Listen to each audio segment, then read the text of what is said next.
Mas agora vamos para a continuidade, que é o capítulo 5º, recebendo assistência. Então, nesse contexto, ele está ali internado e novos personagens surgirão.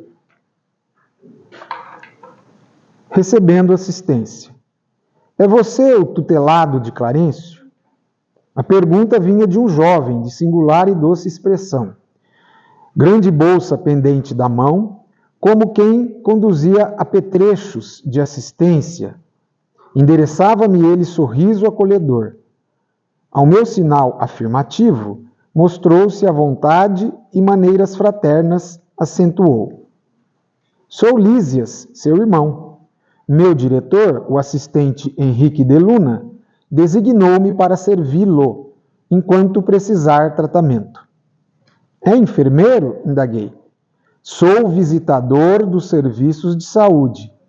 Nessa qualidade, não só coopero na enfermagem, como também assinalo necessidades de socorro ou providências que se refiram a enfermos recém-chegados. Então, me parece que a ocupação dele, né, o trabalho dele era acima de enfermeiro, não é? Que além dele fazer o trabalho da enfermagem, ele possuía essas outras atribuições aí. Esse Lísias. Notando minha surpresa, explicou. Nas minhas condições, há numerosos servidores em nosso lar. O amigo ingressou agora na colônia e, naturalmente, ignora a amplitude dos nossos trabalhos. Para fazer uma ideia, basta lembrar que apenas aqui, na seção em que se encontra, existem mais de 1000 doentes espirituais. E note que este é um dos menores edifícios do nosso parque hospitalar. Eu já ouvi algumas pessoas comentarem, assim, quando neófitos, assim, que estão iniciando, aí lê a obra, falam, nossa, mas o que mais tem lá é enfermeiro, hospital. Aí a gente pode perguntar, o que você queria? Que tivesse numa cidade vizinha, não só a crosta, né? Uma dimensão que acolhe uma porcentagem expressiva dos desencarnados da Terra. Porque não se esqueça, nós estamos tendo uma visão individual, é nosso lar. É como se fosse essa sala aqui, cada uma dessa lajota fosse uma área da dimensão do umbral, e a gente estivesse olhando uma só delas. Numa comparação bem vulgar.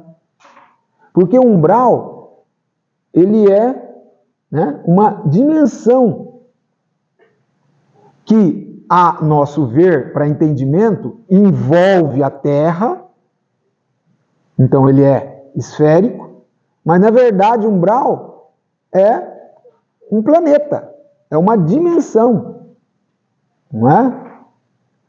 A Terra, a gente não vê a Terra, ela não é uma esfera, achatada um pouco nos polos, só que para nós que estamos aqui não parece uma esfera, parece que ela é plana. Não é? Tá claro isso? Quem mora na China e desencarna, vai para o umbral da China. Lá é umbral também. Não é só aqui no Brasil que é umbral, não, viu? Em toda a Terra. Todo mundo tinha essa dimensão, esse entendimento claro, desse jeito? Tem, mas a gente não fala, né? Acha que o umbral está só aqui onde está o nosso lar, onde está o Brasil. Nossa, esse refere que ele é um dos menores. No desenho que a Egorina, através do Lúcio, no livro Cidade do Além faz, quando ela desenha essa área do hospital, ela desenha vários blocos. Vários. Então, a gente entende que um deles é um desse bloquinho ali. Existem outros. E só ali tem mais de 1000 doentes. Só ali. Né? Vale lembrar, é um dado estatístico, mas para a gente lembrar, na Terra desencarnam por dia em torno de 220, 250 mil pessoas. Por dia. Uma média. Deve ter dia que desencarna 200, 230, 1000 pessoas por dia.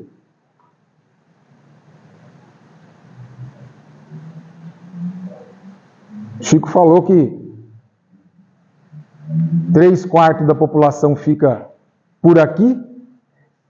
Então você faz uma matemática rápida aí. Já dá para saber, né?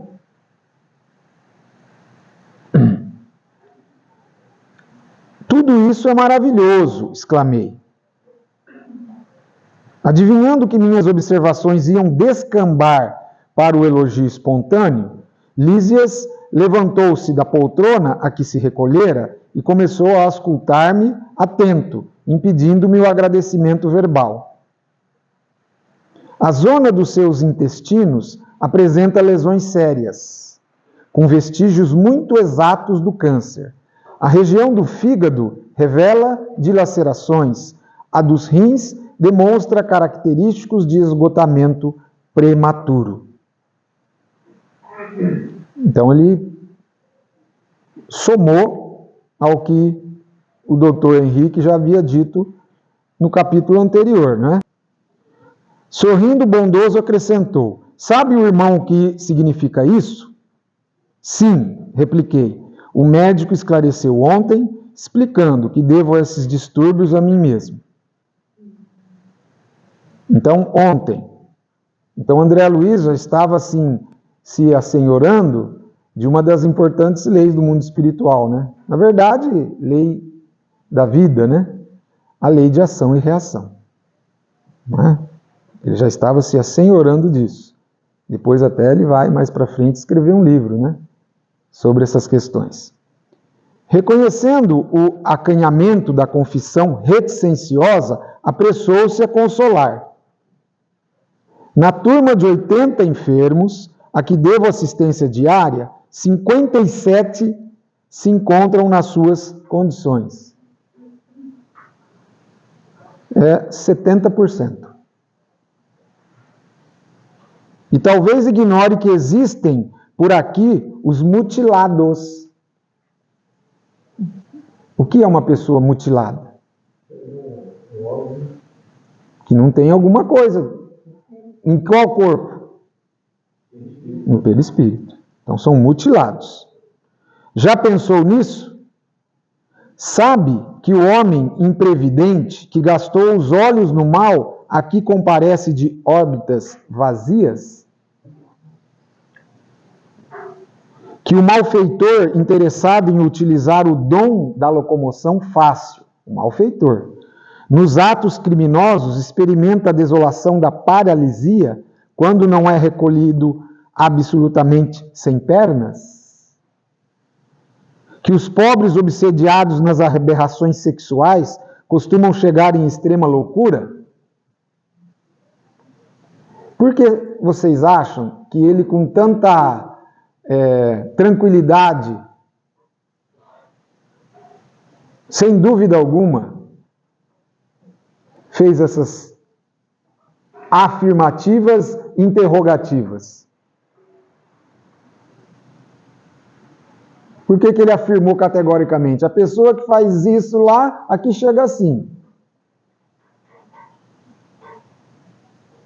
De uma forma assim tranquila. Como assim ia querer ensinar o André. André, fica tranquilo. Você já ficou sabendo ontem, através do doutor, quais foram as verdadeiras origens dos seus males. Mas aqui tem mais isso. Eu presumo que é porque ele é enfermeiro e está ali dentro vendo tudo isso, né? Mas é para consolar, mas é fato. Não é? Ele não está inventando. Ah, sim. Ele fala aqui, ó, que é para consolar. Mas ele está ali. Se alguém chegar para mim, que cuidava de criança, 35 anos falar, eu tenho a experiência daquilo. O outro que é um policial vai ter experiência daquilo, claro, desde que ele ficou um tempo, né? Então, ele está falando isso porque ele está, como visitador de serviços da enfermagem, ele está vivendo isso 24 horas por dia. E é uma correção da consciência da pessoa, é o arrependimento, a pessoa, ele reconhece os erros, aquilo abala a consciência, a pessoa fica mal, assim como você fica mal aqui também, e você procura um apoio espiritual aqui, como ela procura lá. E lá, essa pessoa está tão preparada para auxiliar ele na orientação dele, porque senão ele cai de novo. Cai de novo. Então, eu acho que o plano espiritual já fala, a conscientização, ela é tanto aqui como lá, né? Porque tem muitos que vão para lá e não se conscientizam. Esse trecho e essa quantidade de números que ele cita traz a reflexão também o seguinte, na verdade são duas. Primeiro assim, ele fala de 1000 e é o menor. E aí ele lista problemas da vida na Terra que geraram repercussão na vida espiritual. E quando ele diz também, eu não sei se é nesse trecho, mas ele diz que muitos lá vão, ele está dizendo o seguinte, primeiro que é uma pandemia, como se fosse. Então, é um parque hospitalar que atende uma pandemia. E ele está muito tranquilo, esses números não impressionam, mas ele deixa transparecer que nós, em verdade, vivemos uma situação de pandemia, seja porque você usou mal o seu olho, mal sua situação. Então é como se ele falasse, olha, todo esse grupo, todos esses desencarnes que estão vindo com esses problemas, na verdade, é praticamente uma pandemia que você vive. E num segundo ponto, isso me traz muito aquela parábola do talento, de quando você recebe o talento em terra e você vai perder, inclusive aquele que você enterrou por você não ter usado bem. E aí é onde ele fala, né? O homem previdente, que gastou os olhos no mal. Sim. É pior, né? Porque se a pessoa tem talento, né? E aí, é aquela de você não... de você pôr aquele talento seu a serviço de algo que cresça, né? Exatamente. Identificando minha perplexidade natural, prosseguiu. Nosso lar não é instância de espíritos propriamente vitoriosos, se conferirmos ao termo sua razoável acepção. Somos felizes, porque temos trabalho, e a alegria habita cada recanto da colônia, porque o Senhor não nos retirou o pão abençoado do serviço. E aqui eu quero só lembrar que no Livro dos Espíritos, na Lei do Trabalho, na questão 674, eles vão explicar para nós que o trabalho é lei da natureza. Por isso mesmo que constitui uma necessidade. E a civilização obriga o homem a trabalhar mais porque lhe aumenta as necessidades e os gozos. O espírito trabalha, assim como o homem no corpo. Toda ocupação útil é trabalho. Então, dá para entender essas afirmações do Lísias, que já tem um esclarecimento, né? Naquela época, se falava que, não sei hoje, né? Não me recordo lá mas não havia desemprego em nosso lar. Todos trabalhavam, né? Que exibiam condições para tal.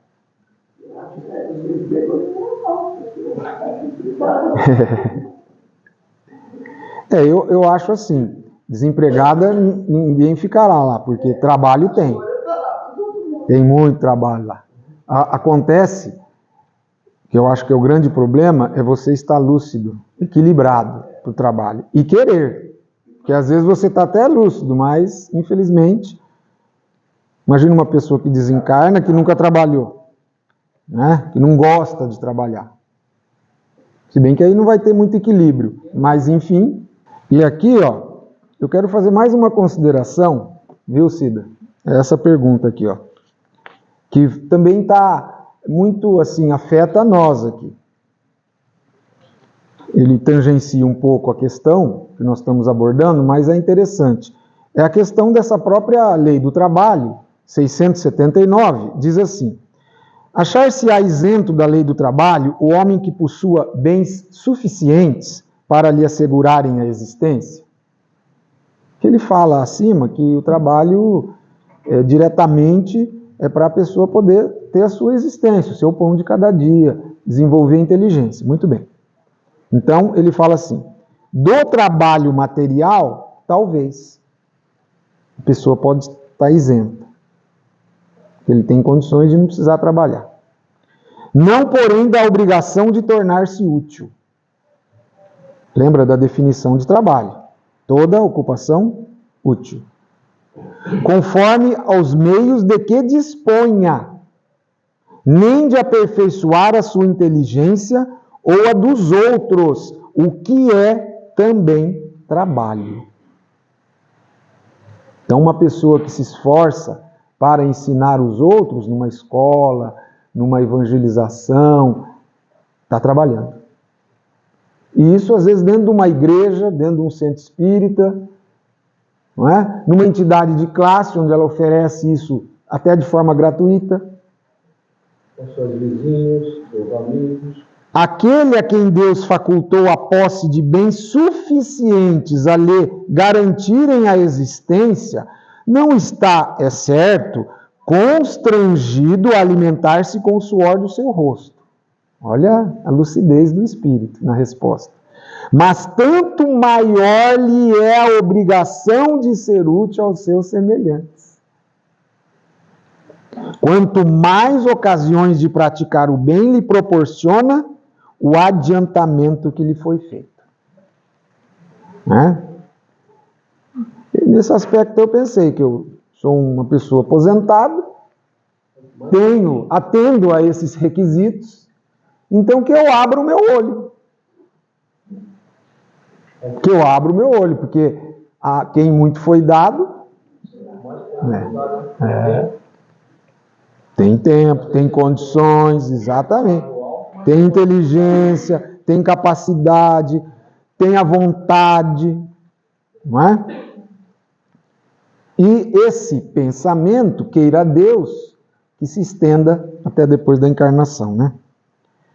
Aproveitando a pausa mais longa, exclamei sensibilizado: continue, meu amigo, esclareça-me, sinto-me aliviado e tranquilo. Não será esta região um departamento celestial dos eleitos? Lísia sorriu e explicou: recordemos o antigo ensinamento, que se refere a muitos chamados e poucos escolhidos na terra.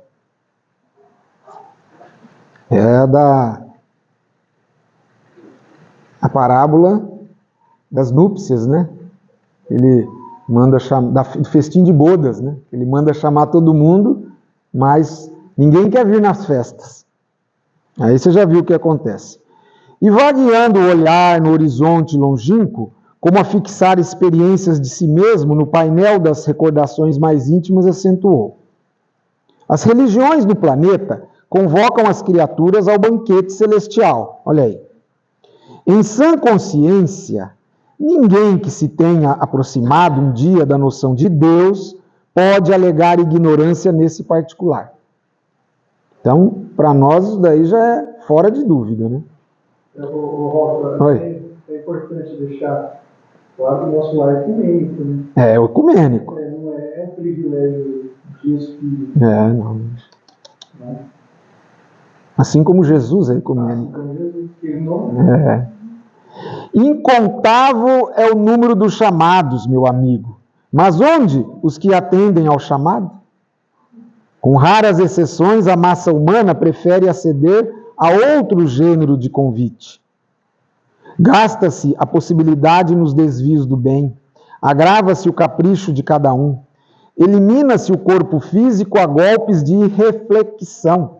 Tocou na ferida do André Luiz, né? Resultado: milhares de criaturas retiram-se diariamente da esfera da carne em doloroso estado de incompreensão.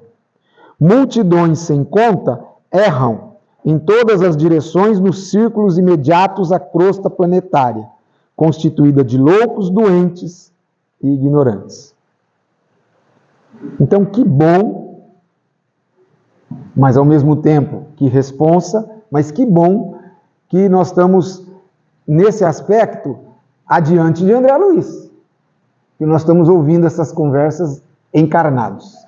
Ele ouviu depois que, como chama? O leite foi derramado. Não é? Ele está conhecendo tudo isso. Olha que bênção, hein, Maria? Notando minha admiração, interrogou: acreditaria, porventura, que a morte do corpo nos conduziria a planos de milagres? Somos compelidos a trabalho áspero, a serviços pesados, e não basta isso. Se temos débitos no planeta, por mais alto que ascendamos, é imprescindível voltar para retificar, lavando o rosto no suor do mundo, desatando algemas de ódio e substituindo-as por laços sagrados de amor. Não seria justo impor a outrem a tarefa de mondar, cortar, o campo que semeamos de espinhos com as próprias mãos. Então, esse é um outro conceito que na literatura espírita está bem difundido, não é?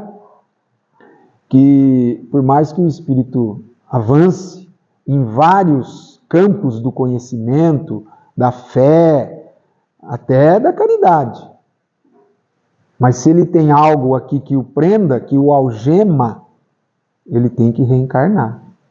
Ele necessita, ele pede, não é? Ele interessa-se. Às vezes até esse despertar é muito depois. Porque às vezes ele fez esse delito lá atrás. E ele passou por várias existências, onde ele ganhou compreensão. Aí ele fala, opa, lá atrás eu não tinha condição de ter essa consciência que eu preciso reparar. Então agora eu preciso voltar. Não é? E aí a lei divina vai situar ele. Não sabemos se vai ser faceando a mesma situação, com os mesmos personagens, né? O que importa é que ele tem que restituir, vamos dizer, ao cosmo divino, né, a consciência divina, aquele que ele feriu, não é?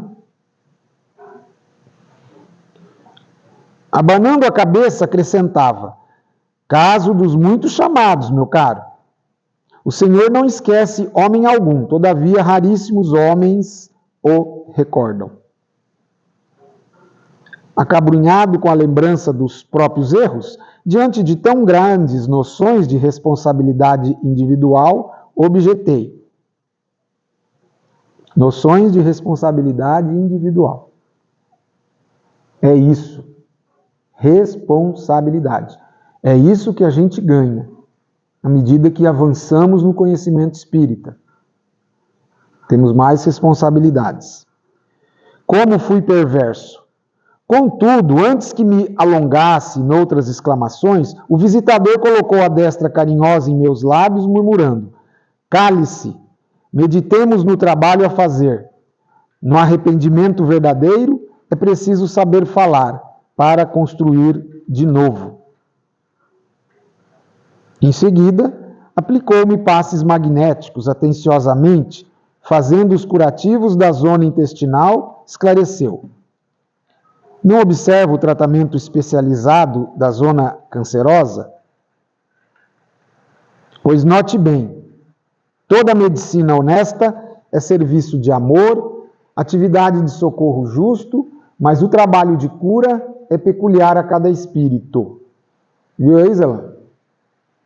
Peculiar a cada espírito. O espírito Calderaro, no livro No Mundo Maior, ele desenvolve um conceito que cada um deverá ser médico de si mesmo. Por mais que a espiritualidade superior possa lhe oferecer suporte, apoio, amparo, condições, mas é o que está aqui, ó. O trabalho de cura é peculiar a cada espírito. Nós vamos aprofundar isso um pouquinho mais daqui a pouco no próximo capítulo. Porque o irmão vai perguntar para o André Luiz que tipo de cura que ele quer. Meu irmão será tratado carinhosamente, sentir-se-á forte, como nos tempos mais belos da sua juventude terrena. Trabalhará muito e, creio, será um dos melhores colaboradores em nosso lar.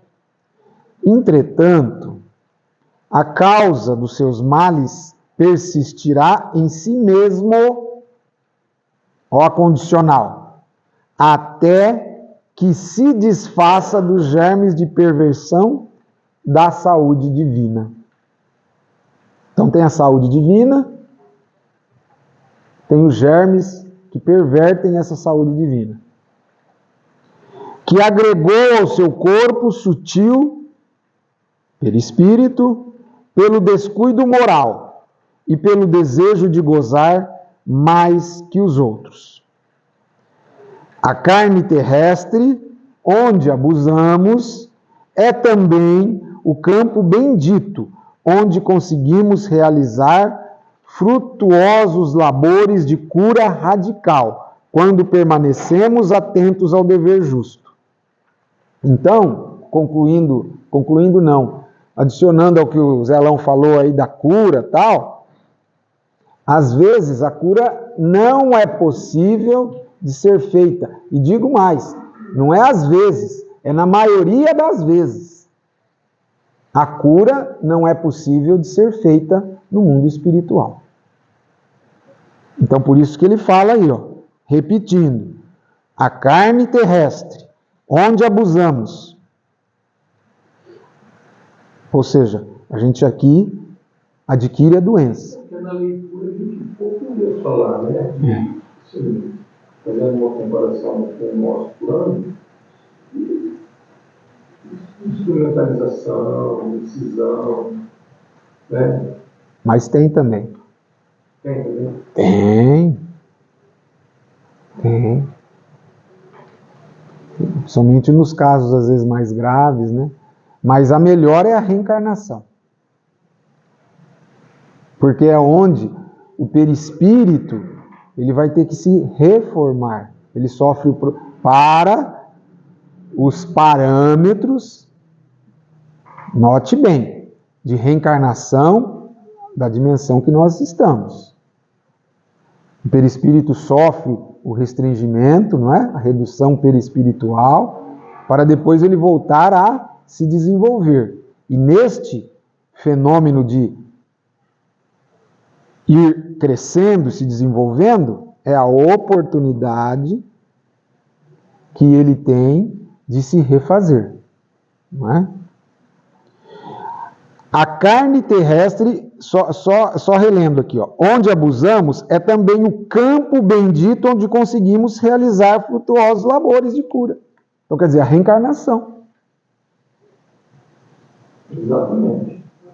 Está mais, a cura está mais na reencarnação do que um próprio tratamento. Ah, sem dúvida, a reencarnação, para nós que temos esses corpos ainda físicos, e ainda temos muitas necessidades, muitas doenças, né? Ela é fundamental. E por isso que ela é, entre aspas, grosseira, a reencarnação. Relativo, ou considerando os métodos de reencarnação que devem existir em dimensões superiores. A reencarnação que nós temos aqui na Terra é das mais grosseiras que deve existir, né? Deve existir. Meditei os conceitos, ponderei a bondade divina e na exaltação da sensibilidade chorei copiosamente. Lísias, contudo, terminou o tratamento do dia com serenidade e falou: quando as lágrimas não se originam da revolta, sempre constituem remédio depurador. Olha aí a lição, hein? Então, aí você vê que a dor dele é mais moral do que na própria lesão que ele tinha, né? Você não vê ele reclamar da dor no câncer, no abdômen. É mais uma dor de consciência das coisas que ele fez errado. É a mais que prevalece. É a que prevalece. Chore, meu amigo, desabafe o coração. Tá vendo? Uma dor moral. Que pode ser substituída pela palavra o arrependimento, né? O remorso. E abençoemos aquelas esse finalzinho é interessante, ó. E abençoemos aquelas beneméritas organizações microscópicas, que são as células de carne na terra. Tão humildes e tão preciosas, tão detestadas e tão sublimes pelo espírito de serviço. Sem elas, que nos oferecem templo à retificação, o corpo, quantos milênios gastaríamos na ignorância? Assim falando, afagou-me carinhosamente a fronte abatida e despediu-me com um ósculo de amor. Deu um beijo nele, né? Veja, é uma perfeição, uma coisa maravilhosa, né? O corpo humano, eu fui dar uma olhada, ele tem em torno de 37 trilhões de células, de mais de 200 diferentes tipos. Ainda ontem nós comentávamos aqui, né, que a física fala que a matéria é resultado, é uma criação de uma quantidade de informação ordenada. A matéria é criação de uma quantidade de informação ordenada. Então, para você ter uma matéria organizada, você pode trocar essa palavra informação pelo princípio inteligente, né? No nosso caso, já não é mais o princípio, é o espírito.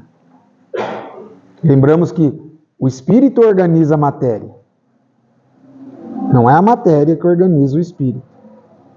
Embora na carne, há até questões no livro dos espíritos sobre isso, o espírito está sujeito às limitações, às condições da matéria, né?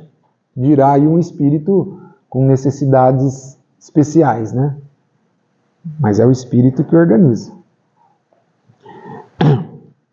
Então é realmente uma coisa que a gente precisa lembrar de agradecer, né? Essa perfeição que é o nosso corpo. E que ainda vai evoluir com a evolução daquele, repetindo, que o organiza, que é o espírito, né?